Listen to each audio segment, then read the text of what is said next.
In just a few jaw-dropping minutes, one fearless congresswoman confronted the Supreme Court over secret billionaire gifts, missing ethics rules, and a justice system rigged for the rich.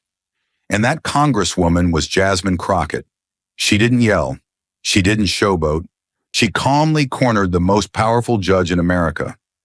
What did she expose that made Chief Justice Roberts tremble? And why can't millions stop watching? Stay with us. This is a story worth every second of your time. 1 hour before the hearing, deep inside the labyrinth of Capitol Hill, behind a walnut door engraved with the seal of the House Judiciary Committee, the atmosphere was still but thick, like the quiet before a courtroom verdict. Chief Justice John Roberts sat alone at a wide, leather-lined desk, the ticking of a minimalist wall clock slicing through the silence. In front of him lay a manila folder, the words "Confidential, Eyes Only," stamped in bold red across the cover. He didn't open it right away. He already knew what it contained: an anonymous leak from inside the judiciary's own clerical system, a spreadsheet of undisclosed financial ties between sitting justices and elite political donors. Gifts never declared. Cases decided with ties too close to be ignored. It was a powder keg disguised as paperwork. Roberts reached for his ceramic mug, steam rising slowly from the untouched black coffee. His hands didn't tremble. Not yet. But his eyes didn't blink either. He wasn't reading data. He was reading the threat. The door opened without a knock. A senior legal advisor, gray suit, wire-rimmed glasses, face tight like a pulled bowstring, stepped in briskly. "You should be prepared, sir," he said, voice low but sharp. "There's someone new on the questioning list. Congresswoman Jasmine Crockett, freshman from Texas, ex-defense attorney. Word around the Hill is she cuts like a scalpel." Roberts raised one brow but didn't look up from the folder. "They're all sharp their first year," he muttered. The advisor didn't smile. "They're calling her the scalpel who slices policy. She doesn't grandstand. She operates." Roberts exhaled through his nose, a small scoff escaping as he finally closed the folder. "I've taken on Thurgood Marshall's dissents in front of a packed bench," he said calmly. "One junior congresswoman won't rattle the marble." That was the problem. He still thought this would be business as usual. He still thought the robe was armor. But while Roberts clung to his confidence like a man gripping the edge of a crumbling ledge, the storm he'd been warned about had already stepped into the building, on soles that didn't stomp, but sliced clean through silence. Jasmine Crockett entered the hearing room without cameras, without staff, and without a pause. Just the soft creak of the door and the quiet steps of someone who'd walked harder halls than this one. She wore a simple slate gray coat, worn, practical, untouched by politics. Slung over her shoulder was a battered leather folder, edges frayed, clasp bent.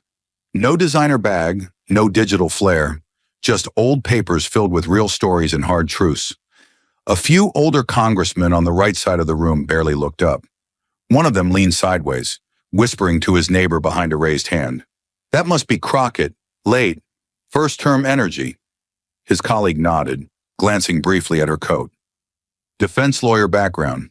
You can tell. Local courtroom style. Probably still thinks justice is something you fight for, not manage." They both chuckled quietly, like seasoned gamblers, watching a rookie sit down at the high-stakes table. But that laughter stopped when she looked up. Crockett's gaze moved across the room slowly, not scanning for approval, not checking for allies, just observing, measuring. Her expression didn't flicker. No smile, no frown. Just that calm, flat stare of someone who had been underestimated too many times to care anymore. Her eyes were sharp, not theatrical, like she was cataloging weaknesses, not waiting her turn. She didn't walk like someone performing. She walked like someone remembering. Every step forward carried weight, not noise. Years of watching defendants handcuffed too early, evidence buried too easily, and truth spoken too late.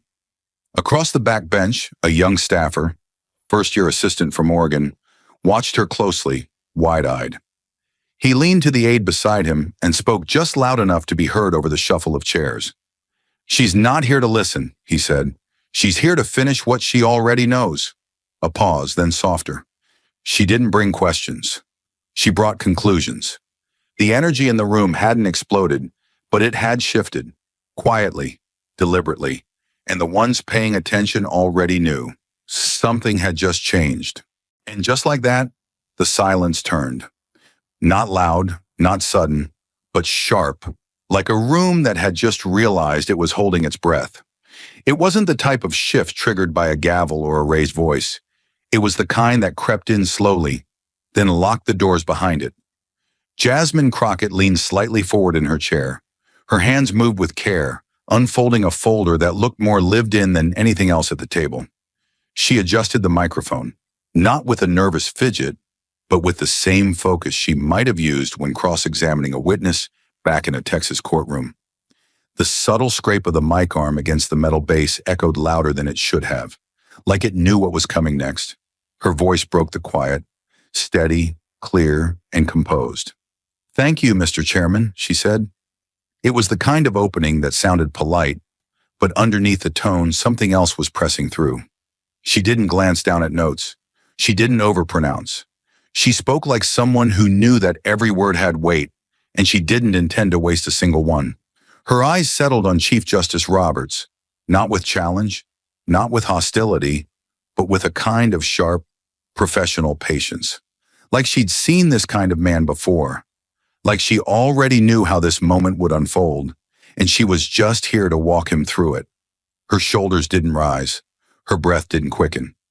She let a single beat pass, long enough to let the room remember who she was and why she mattered.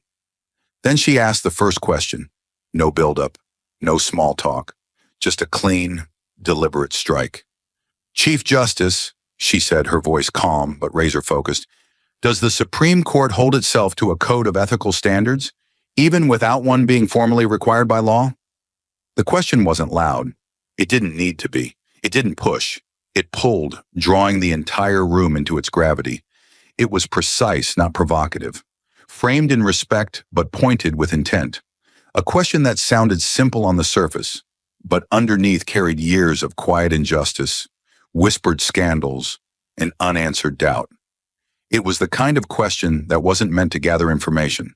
It was meant to test character. The question landed like a quiet blow. No noise, just impact. And when the echo faded, all eyes turned to Roberts. He didn't blink, didn't fumble. The pause before his answer was deliberate, timed, as if he were waiting for a teleprompter only he could see. Then he leaned slightly forward, hands folded neatly in front of him, his expression composed to perfection. Every line of his face seemed carved for this kind of moment. Cool, practiced, unshaken. "Congresswoman," he began, voice low and even, "the members of the Supreme Court have always conducted themselves with integrity. We adhere to long-standing principles of judicial ethics, regardless of whether a formal code is in place." It was a textbook answer, clean, polished, and utterly non-committal. The kind of language built not to reveal, but to contain. It rolled out of his mouth like it had been written in a memo, rehearsed in a mirror, stripped of all friction. But Crockett hadn't come for polished words or courtroom theater. She let Roberts finish his line about long-standing principles and judicial integrity, but the silence that followed was no longer neutral. It was loaded. She didn't flinch, didn't nod in acknowledgement. She simply flipped to the next page in her folder, the faint rustle of paper slicing through the tension like a whisper with an edge. Her hand was steady, her tone never rose, but her next words cut with surgical precision. "Then can you explain," she asked, "why Justice Harlan failed to disclose financial contributions from billionaire Sheldon K. Contributions that were ongoing at the time his case was under review?" There it was. No drama, no accusations screamed across the room. Just one sentence, calmly delivered, that landed with the force of a closing verdict. The impact wasn't loud, but it was seismic. The shift in the room was immediate, almost physical. The air tightened, faces turned, chairs stopped creaking. Even the slight buzz from the overhead lights suddenly felt sharper, like the room itself had started listening. Reporters who had been half paying attention sat up straighter. The first camera shutter snapped, then another, then a wave, dozens of lenses clicking in staccato rhythm, chasing the exact moment when a name and a number turned a conversation into confrontation. Roberts didn't answer right away. He adjusted slightly in his chair, A small movement, but one that carried the weight of someone who'd just been forced out of prepared territory. Crockett didn't press him. She didn't need to. The silence now belonged to her. Not because she raised her voice, but because she had raised the stakes. And everyone in that hearing room, from the back row aides to the stone-faced committee members, knew this wasn't a political point. This was a press. And when he finally spoke, his voice was steady. Too steady. The kind that had been trained, rehearsed, and polished in years of press briefings and high-level interviews. "Congresswoman," he said, with just enough formality to maintain control, "that particular matter concerns internal processes within the judiciary. I am not at liberty to speak about specific justices, ongoing ethics reviews, or individual case-related disclosures." He delivered it like a shield, clean, clipped, and full of the kind of institutional language that had protected power for decades. Underneath the tone, the intention was clear. He was backing away, not because he didn't understand the question, but because he understood it too well. Because answering it would mean stepping off the platform of plausible deniability and into the messy ground of accountability. The words were designed to sound neutral, responsible, even professional. But everyone watching, especially Crockett, could see them for what they were: a carefully controlled retreat, a step back into the fog of procedure, where truth goes to disappear beneath layers of ongoing review and protocol. He wasn't rebutting the claim. He wasn't disproving the connection. He was simply refusing to acknowledge it. And that refusal, quiet, deliberate, and dressed in legal politeness, said more than any denial ever could. But Crockett wasn't there to be managed. She wasn't there to be redirected by polite phrases or procedural walls. She had spent too many years watching those tactics crush people who couldn't afford to fight back. She heard the Chief Justice's answer for what it was: clean, professional, and carefully distant. But it didn't satisfy. It wasn't truth. It was cover. And she wasn't going to let it stand. Her next words came without pause, without shift in tone, but they struck harder than anything shouted. "I'm not asking about a case, Chief Justice," she said. "I'm asking about principle. If the appearance of impropriety is enough to dismiss a case, to question a ruling, then how is it that undisclosed financial relationships don't meet that same standard?" Her voice didn't rise, but the pressure did. She wasn't reaching for drama. She was placing facts on the table like a blade, daring him to pick it up. The effect was immediate. Roberts, who had sat so still, so measured just moments before, let the silence stretch. But this time, it wasn't composed. It was stalled. His fingers, idle up to now, began turning his pen in slow, fidgeting loops.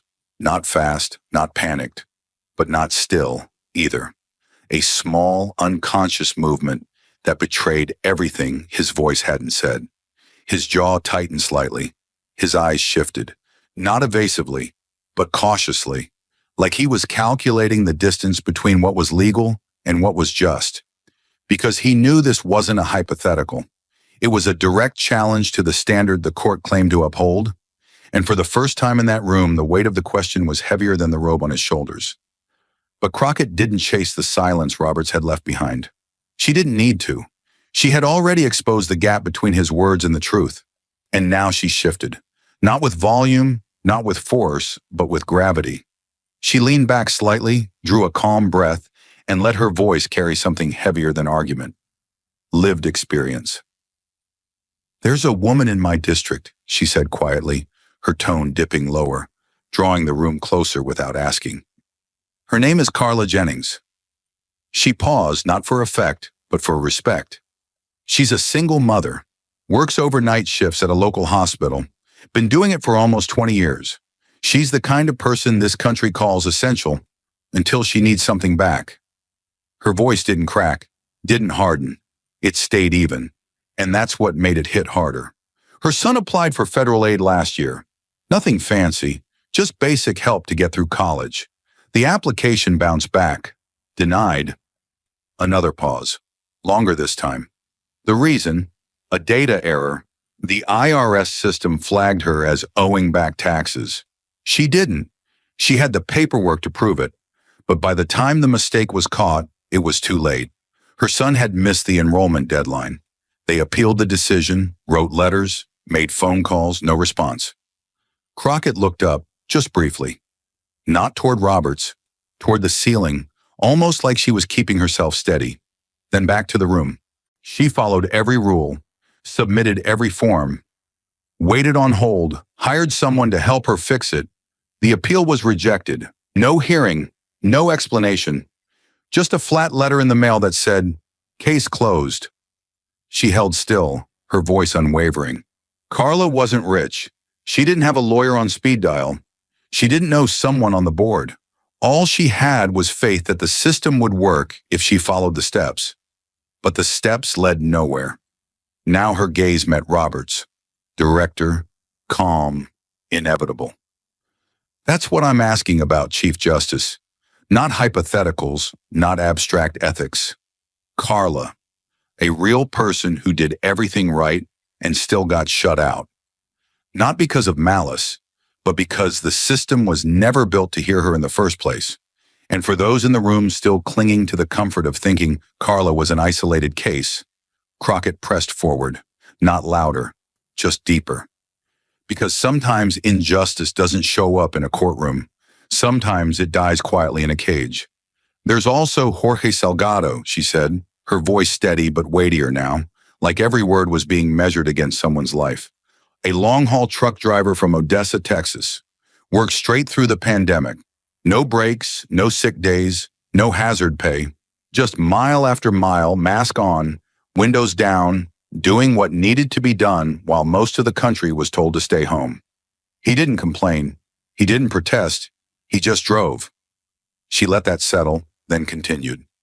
His younger brother, Arturo, was detained in a private immigration facility. He got sick, fast.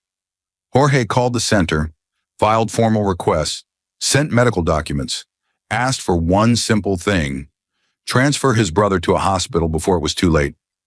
She paused for a breath, but it wasn't hesitation. It was restraint. He filed an emergency petition in federal court, the kind of filing we tell people is the right way to do things. The court denied it. No hearing, no questions, no explanation, just a one-line rejection. Relief denied. Jorge's brother died 48 hours later in a concrete cell with no doctor, no phone call, and no answer. Her tone didn't break, but the room did. The silence that followed was no longer respectful. It was heavy. That petition never got read by a judge. Not really. Not the way it should have. Because the system isn't built to move for men like Jorge. It moves for others. Faster, louder, and with doors that open when money knocks. She looked at the bench again, not to accuse, but to remind. He wasn't asking for special treatment. He was asking for help, for time, for someone to care before it became too late, and the court said nothing. And if there was anyone left in that room who still believed this hearing was just politics and suits, Crockett shattered the illusion with a line that cut deeper than any legal argument. One billionaire, she said, her voice low but pointed, gets a full hearing in 4 months, a case expedited, a court's full attention, all the paperwork in order, all the doors open, every resource made available. Her eyes didn't blink. She let the weight of that truth settle. But a black mother working double shifts, a truck driver pleading for his brother's life? She paused, not for effect, but to make space for what came next. They don't get 4 months. They don't get 4 weeks. Most don't even get 4 minutes. They're told to wait, told to file the right form, told to have faith in a process that never even sees their name. The silence was no longer just quiet. It was tense, suffocating. Is that what justice means now? She asked, her voice steady but edged. That the rich get urgency and the poor get silence? Another pause, then. That's not impartial. That's not equal. That's not justice. That's a system that's forgotten who it was built to serve. She didn't raise her voice. She didn't need to. The truth had already taken up all the space in the room. And Roberts, silent until now, moved. He reached for the glass of water in front of him, the motion slow, composed on the surface. But as his fingers wrapped around the stem, a slight tremor betrayed him, barely visible. But it was there. The kind of involuntary motion a man doesn't notice until it's too late, and others already have. He brought the glass to his lips, sipped, swallowed, set it down. His eyes stayed forward, fixed on a spot just above the microphones, but the air around him had changed. It was tighter now. He looked smaller, not in stature, but in certainty. The Chief Justice of the United States, who had once entered the room with polished confidence and polished shoes, now sat behind the bench of his own discomfort. And he knew it, because in that moment, under that silence, he wasn't the one commanding the room anymore. Crockett didn't shift in her seat. She didn't raise her voice or rush the silence. The room was already hers. She reached into her folder with the same calm she'd held from the start and pulled out a single sheet, folded, slightly creased at the edges, with a few hand-marked highlights and underlines. She held it in one hand while the other rested on the table, steady. Everyone could see it wasn't just a document. It was a record, a receipt, a reminder. In 2013, she said, her voice level and unshaken, you gave the commencement address at Harvard Law. No build-up, no commentary, just a statement of fact that brought the past into the room like a summoned witness. In that speech, you said, and I quote, credibility is currency. The moment people stop believing in your integrity, the court becomes nothing more than a robe with no meaning inside it. Her delivery was precise, clear, no inflection, no exaggeration, just the words exactly as he had spoken them. But now, with the weight of everything that had come before, Carla, Jorge, the billionaire, the silence, those words no longer felt theoretical. They felt exposed. She looked up at Roberts then, the quote still hanging between them like a courtroom exhibit left on the stand. Her eyes didn't waver. Her tone didn't change. But the shift was unmistakable. From questioning to statement, from pressure to judgment. So tell me, Chief Justice, she continued, lowering her voice slightly, if credibility is currency. A pause followed, intentional, measured. She let the silence build, just enough for the anticipation to tighten around every breath in the room. Then right now, your court is overdrawn. It was a sentence without frills, no metaphor, no elaboration, just a line of truth that hit like a closed door. Final, heavy, impossible to ignore. She didn't need to say anything more. She had said enough. No one in the room spoke. No one shifted in their chair. No coughs. No murmurs. Not even the low scratch of a pen. Reporters froze in mid-keystroke. A few congressional aides stared straight ahead, as if afraid that even blinking would break the gravity of the moment. It wasn't just silence. It was stillness. And in that stillness, something unspoken passed between Crockett and Roberts. Not anger, not humiliation, just reckoning. The kind that comes when a person is forced to sit in the shadow of their own words. Words that once carried pride, now turned against them by nothing more than time, truth, and someone willing to read them back out loud. At the back of the room, a young journalist leaned toward his colleague, barely above a whisper.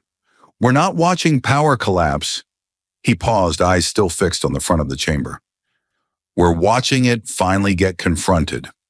The silence Roberts left behind hung thick in the room, but Crockett didn't fill it with triumph. She didn't reach for applause or pause for effect. She didn't stand taller or shift in her seat. Because for her, this moment was never about him. It wasn't about defeating a man in a robe or shaking the marble foundation of a courtroom. It was about something far harder, far quieter. It was about speaking into a system that had learned to operate without ever listening. She turned her head slightly, no longer speaking just to the Chief Justice, to the room and beyond it. Her voice didn't rise, but it deepened, as though every syllable was carrying the weight of people who had never stepped foot inside a federal hearing room. I didn't come here to win, she said, slowly, carefully. I came here so that the people I represent, people who've never had access, never had a seat, never had a name on the door, could see that justice still has a place for them. Her eyes moved across the room, making it clear that this was no longer about documents or disclosures or legal ethics. They don't have lobbyists. They don't have law firms on retainer. They don't get phone calls returned by people with robes and titles. But they still wake up every morning and believe somehow that the law works for them too. She didn't waver. Her voice remained steady, unflinching, not emotional but full. And when they get denied without a hearing, when they get dismissed by clerical errors, when they get told that's just how the system works, they deserve to know someone is here not to fix it for them, but to fight for them. Her hands rested flat on the folder in front of her, but she didn't glance down again. She wasn't reading anymore. She was remembering. This room wasn't built with them in mind, but that doesn't mean they don't belong in it. No applause followed. No reaction broke the tension. But the silence was different now. Not heavy, not hostile. It was listening. Because the words she had just spoken didn't belong to the hearing room. They belonged to every name the system had skipped over. And now finally those names had been spoken back into the room that had forgotten them. And as Crockett's final words drifted into the stillness, she didn't move. She didn't look for a reaction. She knew better.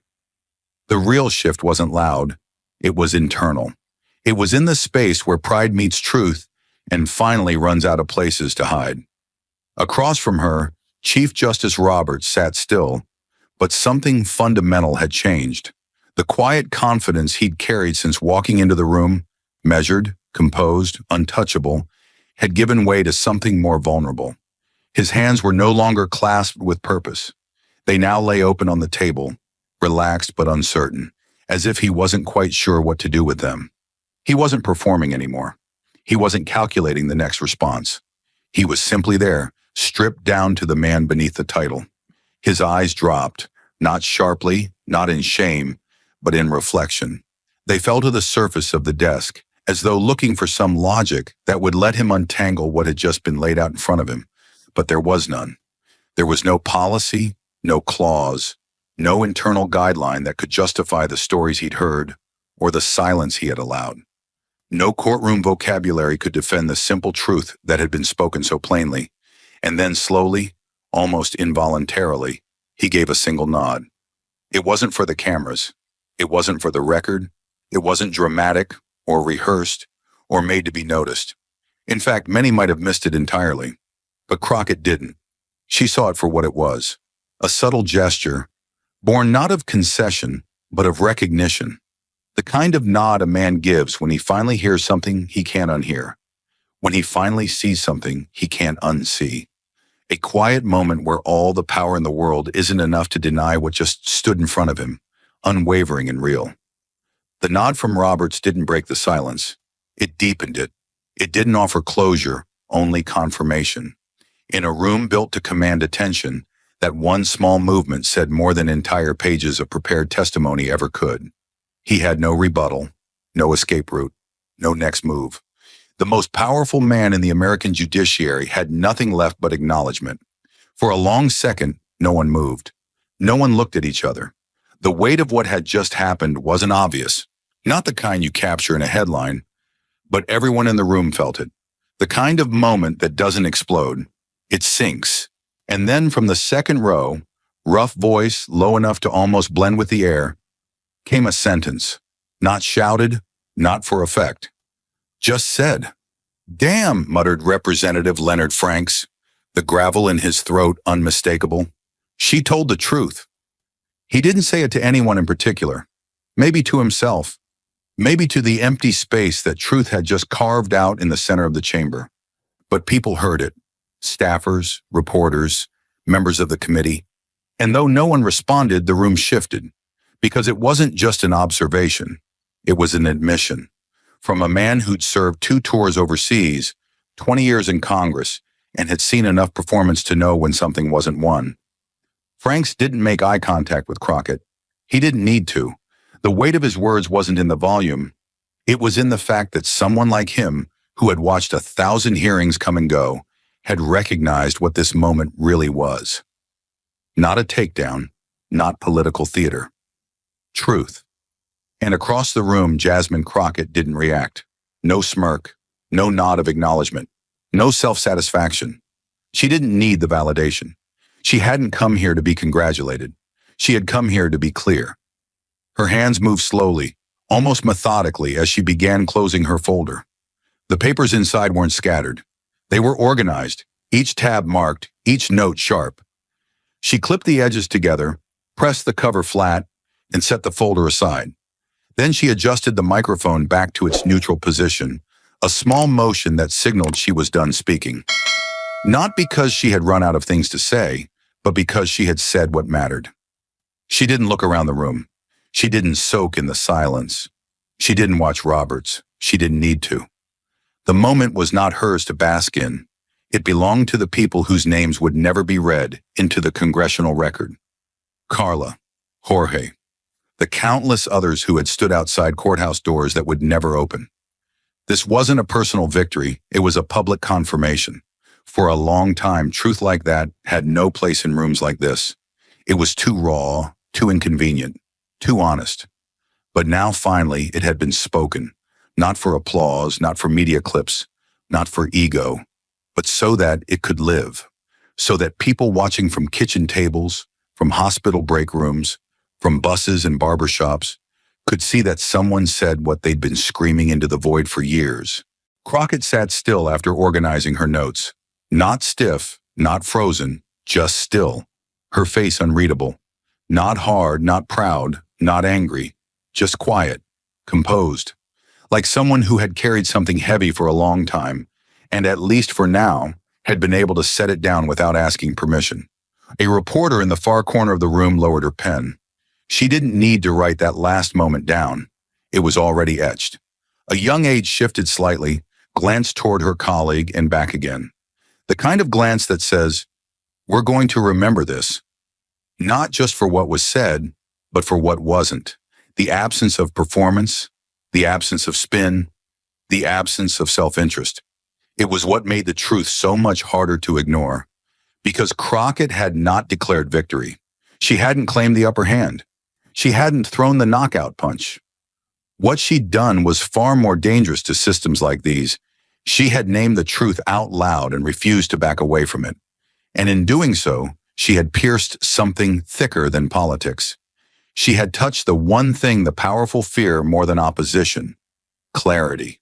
The kind of clarity that makes people think. That makes institutions shift. That makes even the most practiced men behind the most polished desks forget their lines.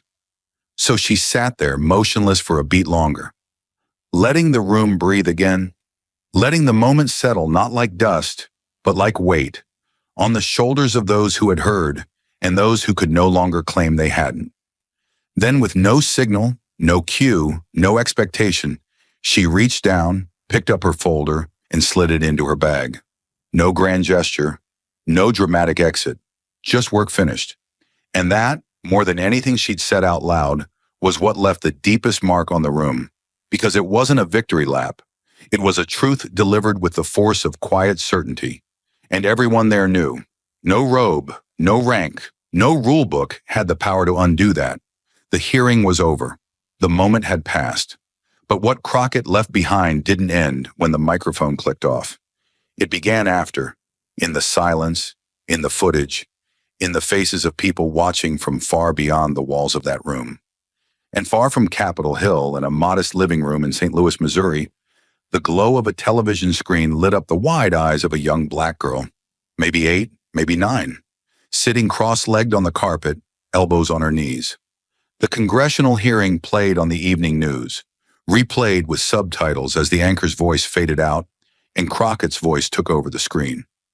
There was no music, no graphics, just her, seated calmly, speaking with the kind of steady force the child had never seen in anyone who looked like her. She tugged gently on her mother's sleeve, not taking her eyes off the screen. "Mom," she whispered, "is she really a lawyer?" Her mother looked down, then up again, watching Crockett's words land like quiet thunder across the TV. "Yeah, baby," she said softly. "She really is." The little girl nodded once, slowly, not in confusion, but in understanding. She wasn't just watching politics. She was watching possibility. Hundreds of miles away, in the stillness of a small cabin in western Montana, an older man sat alone in a worn recliner, arms crossed over his chest. His name was Richard Cole, 73, former Marine, Vietnam. He'd served under fire and lived long enough to watch his faith in government wear thin like old denim. But tonight, He had rewound the same segment of the hearing 3 times. Crockett's voice cutting through the courtroom, steady as a rifle shot, precise as the field discipline. He'd seen 1,000 politicians, seen every kind of angle, every kind of dodge. But this wasn't posturing. This was service, real, raw, and rooted in something he hadn't heard in years. Someone telling the truth without asking if it would be safe. When the segment ended, he sat back slowly. The screen faded to a recap, but he wasn't listening. He just nodded once, more to himself than the empty room, and said aloud, "That's a representative, not a politician, a representative." The clip didn't need flashy edits or dramatic music. It didn't go viral because it was shocking. It went viral because it was undeniable. A single, uninterrupted cut, Crockett seated at the table, speaking with composure, precision, and weight. She didn't shout. She didn't interrupt. She didn't accuse recklessly.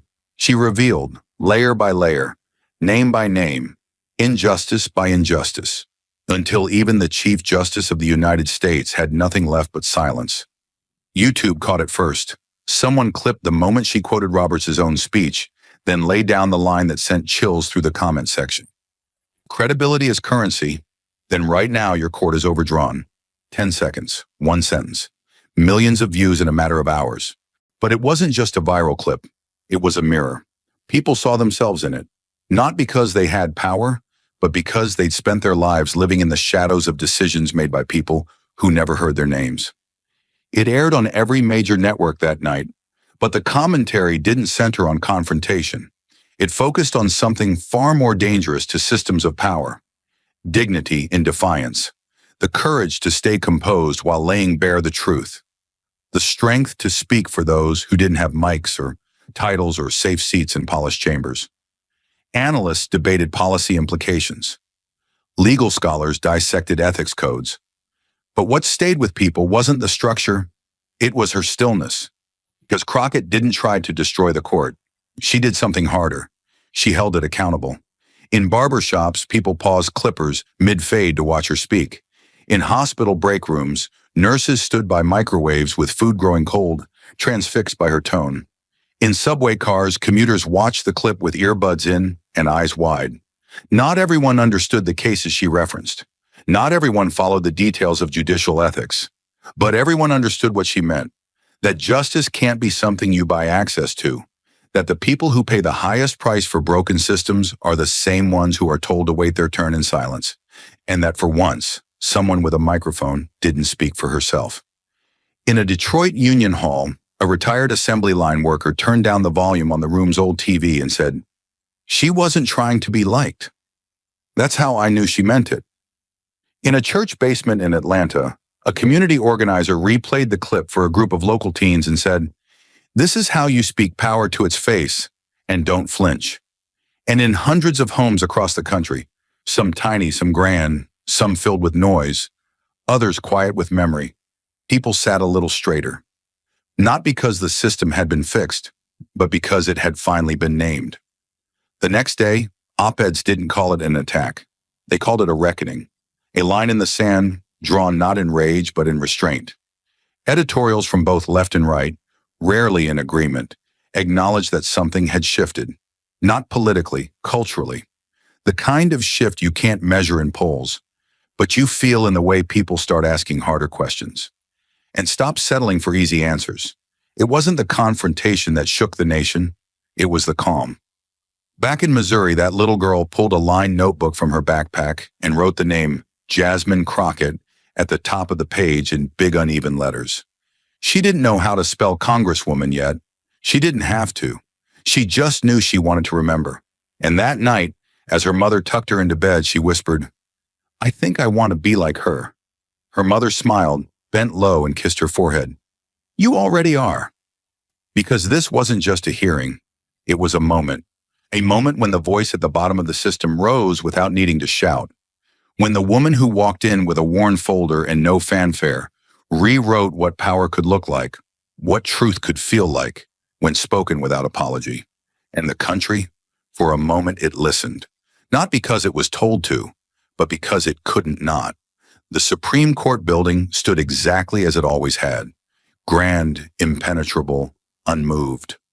From the outside, nothing seemed different.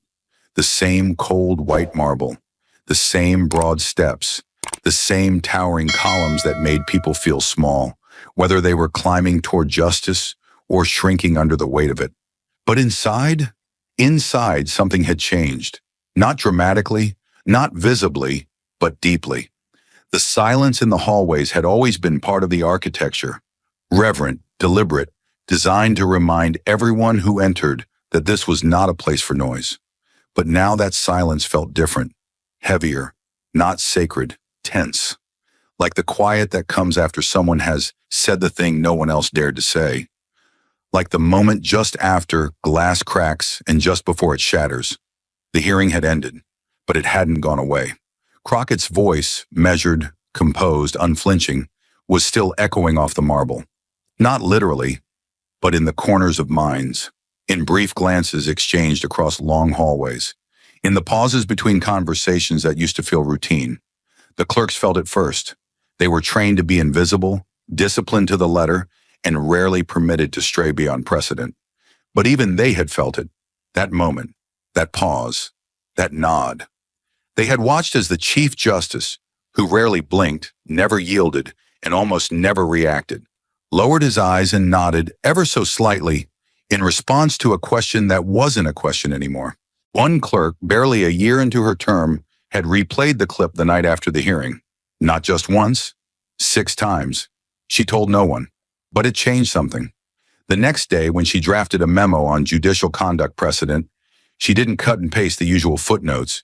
She reread the original language. She tightened her words. She revised the paragraph on appearance of impropriety twice, then a third time. Not because someone told her to, but because someone finally had. The justices themselves didn't speak of the hearing, not out loud, not in conference, not over lunch in the private dining room, but the shift was visible in the absence of certain things.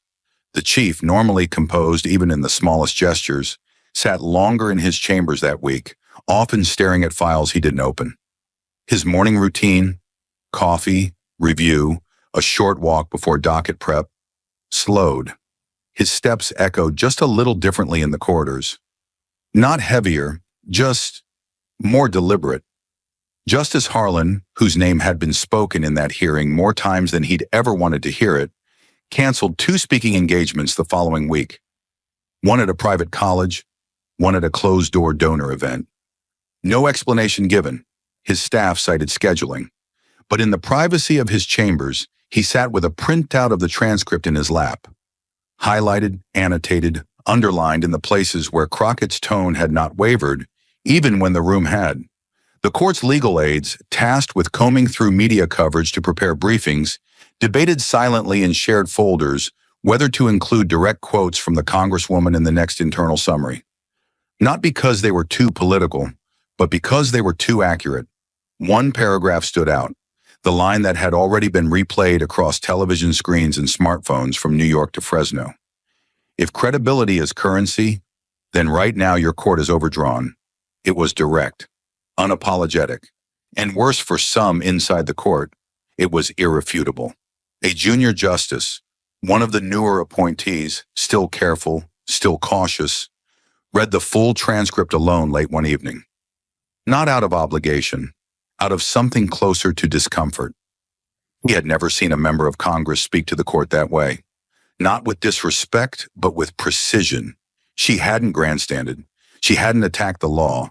She had challenged the silence that so often surrounded it. He closed the transcript and didn't say a word to his clerks. But when he reviewed a draft of his upcoming opinion the next morning, he reworded a footnote about judicial independence. Just slightly, but deliberately. The court's press office received more calls than usual that week, not from activists, from journalists, asking questions that hadn't been asked in years. Will the court respond to the hearing? Has the Chief Justice issued an internal review? Is there a plan to revisit disclosure practices? They issued the same response each time. No comment, internal matter, institutional integrity remains a priority.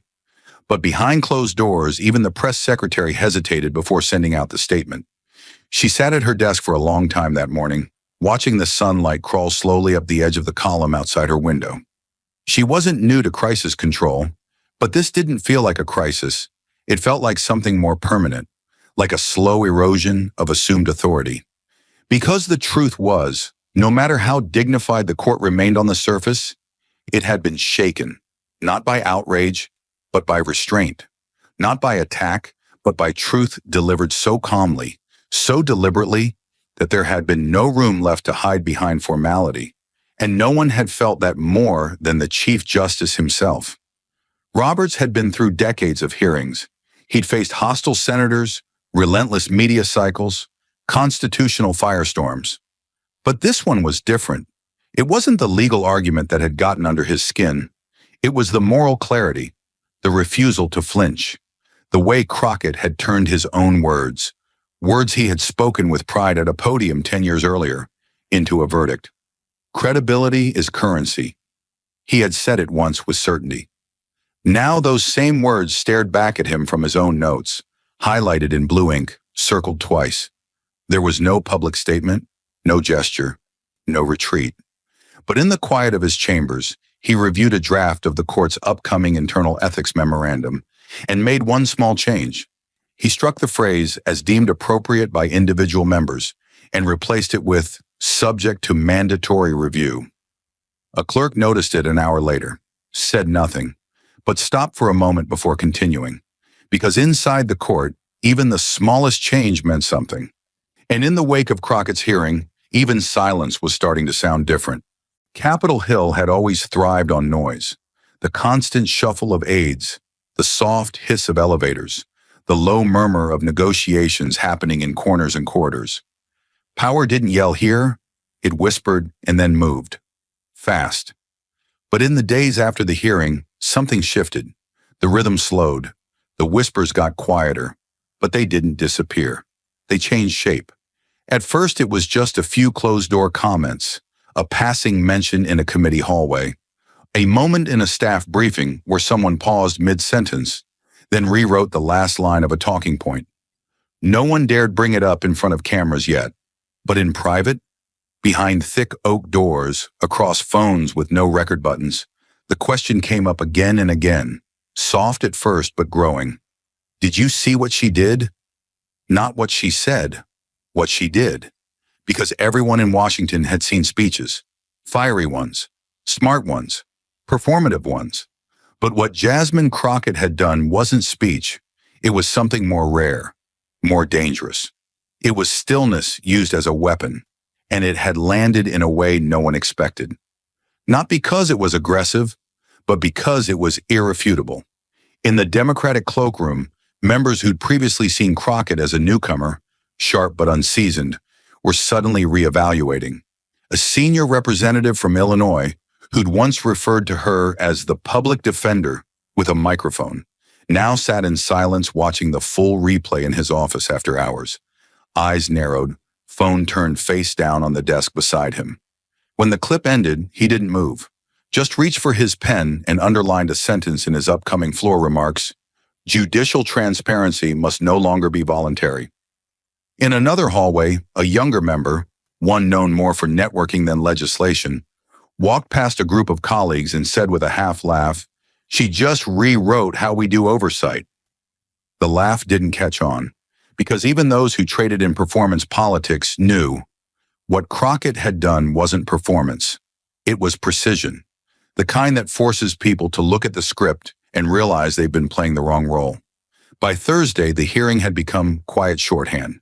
Staffers in judiciary offices referenced it without needing to name it. "Since the Crockett exchange," one said in a policy draft meeting.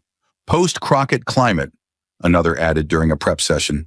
The phrasing felt careful, coded, but everyone understood. Something had broken open, and not everyone liked that. In one Senate office, a senior aide closed the door behind him after briefing his boss on the hearing's reaction. "It's gaining traction, sir," he said, keeping his tone even. "Not just online. There's real talk now. Hearings, reform proposals." The senator didn't look up from his papers. "She made a moment," he said. "Moments pass." But the aide didn't agree, and he didn't press. Because even the ones trying to dismiss it knew the truth. This moment wasn't passing, it was planting, and it was beginning to grow. In legislative strategy sessions, questions once thought settled were now back on the table. Should the judiciary have an enforceable code of ethics? Should financial disclosures from justices be audited externally? Why is the nation's highest court the only one allowed to police itself? No one had answers yet, but the very fact those questions were being asked, openly, seriously, and in rooms where power usually protects power, was a sign. The whisper had become a murmur, and the murmur was turning into a shift. On the Republican side, reactions were more cautious, but not absent. A handful of members who had quietly advocated for judicial restraint in the past saw the moment as a rare alignment of principle and politics. One conservative lawmaker from the Midwest, long critical of unchecked judicial reach, told a colleague off record, "You don't have to agree with her politics to know she spoke the damn truth." And while no official ethics reform bill had hit the floor, two separate working groups had begun gathering notes, both bipartisan, both unofficial. Both started by staffers who had watched the hearing not as operatives, but as citizens. Because what Crockett had done wasn't about left or right. It was about below and above, the seen and the unseen. And now finally, the unseen had a voice that refused to look away. Even in the media, the coverage changed. Not just in tone, but in focus. There were still headlines about confrontation. Yes. But underneath those, something deeper was happening. Analysts weren't talking about drama. They were talking about duty, about what it means when someone walks into a room that was never built for them and still takes their seat like they were always meant to be there. Newsrooms began requesting full transcripts, not for clickbait quotes, but to understand. Editors told reporters, "Don't just pull sound bites. Explain what she meant, why it landed, why he didn't respond." Crockett didn't give interviews right away. She declined the first 6.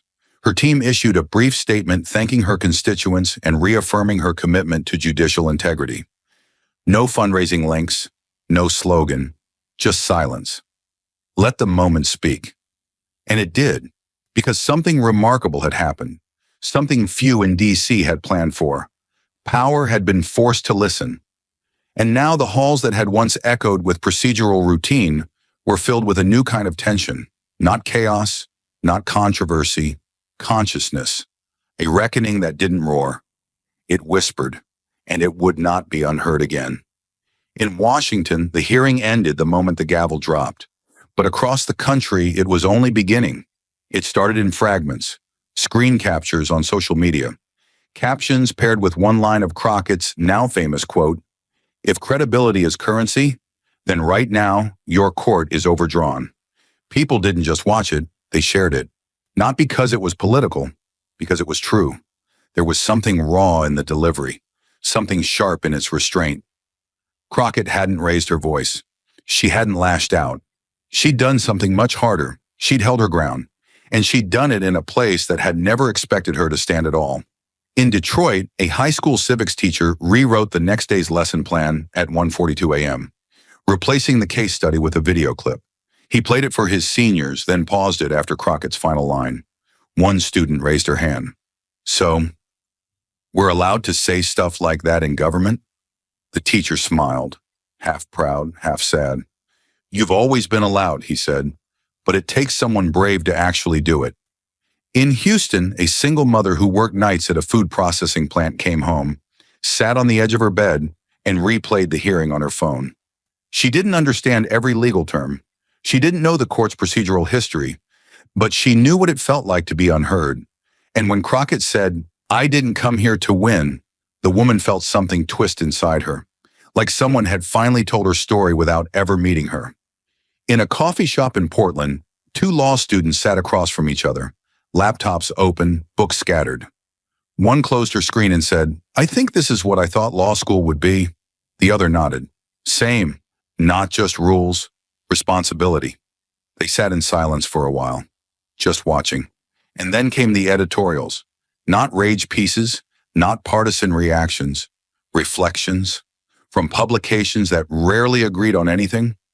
Liberal and conservative columnists alike found themselves circling the same word, accountability, Not weaponized, not politicized, personalized. Not about the court, about the people underneath it, the ones who followed the rules and were still ignored. Late-night shows ran the clip without jokes.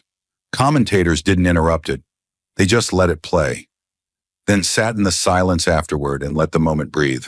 One host, known for sarcasm, ended his segment by simply saying, "Sometimes the truth doesn't need a punchline." In Baltimore, a defense attorney with 30 years under her belt emailed the video to her entire staff.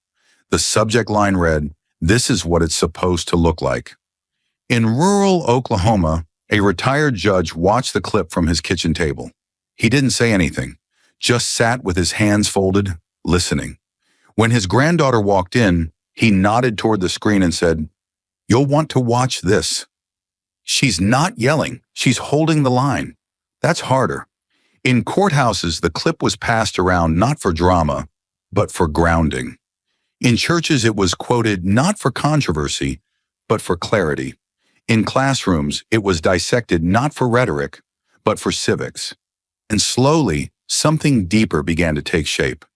People who had given up on the system didn't suddenly believe again, but they paused. People who thought no one was listening now saw someone refuse to look away. It didn't undo the pain. It didn't erase the imbalance, but it cracked something. The kind of crack that lets light through, not to blind, but to remind. And in that light, a shift began. Petitions started circulating, not to cancel the court, but to call for transparency. Not rage, request. Letters to editors, town halls, conversations, parents asking school boards to talk more about civic voice, young people asking teachers, "How do you run for office?"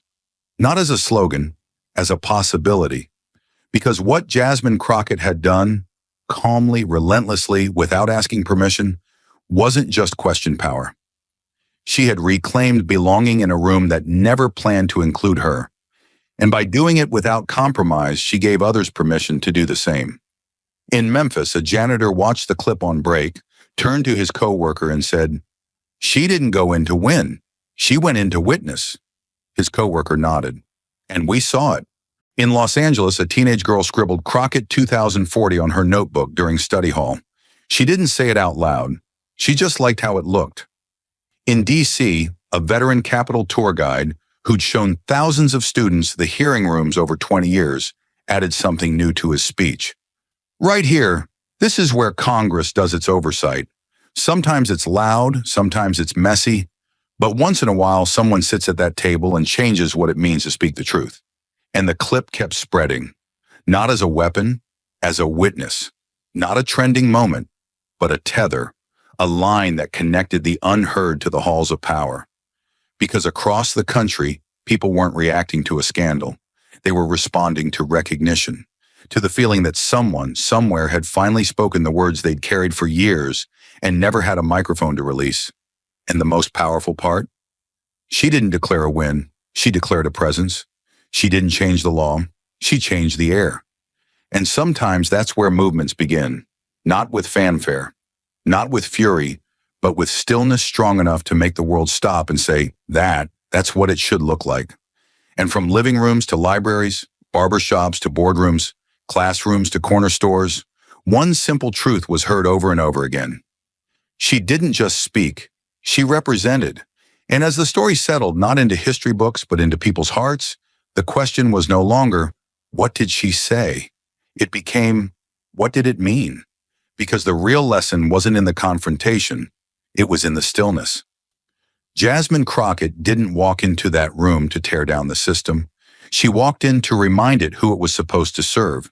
And in doing so, she reminded the rest of us of something we've been dangerously close to forgetting. That power without accountability isn't law, it's theater. That silence in high places isn't always composed. Sometimes it's complicit. And that dignity is not submission. It's resistance done without shouting, without shaking, without stepping back. The lesson is not that one voice changed everything. It's that one voice dared to speak where others had stayed quiet. And that voice didn't come from privilege or title or legacy. It came from proximity to injustice. From courtrooms where the poor were silenced by paperwork, From families who played by the rules and still lost everything. From names like Carla and Jorge, who didn't have a platform, only pain, and still believed the system might care if it was just made to look. Crockett didn't use the moment to raise her status. She used it to raise the stakes. And in doing so, she left us with a truth we don't say often enough. Justice isn't found in robes. It's found in responsibility, in the willingness to speak clearly when silence is easier, in the courage to confront a system that smiles as it fails the very people it was sworn to protect. This wasn't about left or right. It was about right and wrong, about whether we still believe that law is something more than a locked room filled with unreachable names, whether we still believe that integrity should be louder than comfort, that even in the highest chambers of power, someone must be willing to ask, who are we protecting and who are we forgetting? The moment matters because it teaches us that truth doesn't need volume to carry. It needs courage, it needs preparation, and it needs someone who isn't afraid to be the first to ask a question no one else wants to answer. The human lesson in all of this is painfully simple, yet profoundly rare. When the system fails to hold itself accountable, someone from outside must walk in, not to destroy it, but to demand it live up to its promise. Not with anger, not with pride, but with the kind of clarity that can't be ignored. And maybe that's what we need to remember now. When institutions feel distant, when truth feels drowned, when justice feels like a script instead of a standard. Maybe what we need is not louder outrage, but deeper resolve. Maybe what we need is to stop waiting for permission to confront what's broken and start learning how to speak with the kind of strength that doesn't flinch, doesn't perform, and doesn't walk away when the room goes quiet. Because that's the real legacy of what happened that day.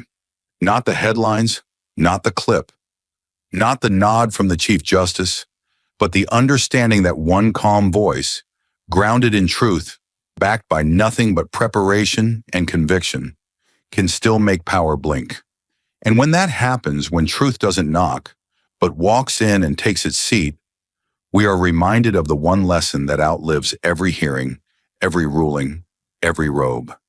Justice begins the moment someone refuses to pretend everything's fine. Thank you for watching until this moment and for standing with us on this journey for justice. Your support means everything. Like, subscribe and turn on notifications so you never miss what's next. And we'd love to hear your thoughts.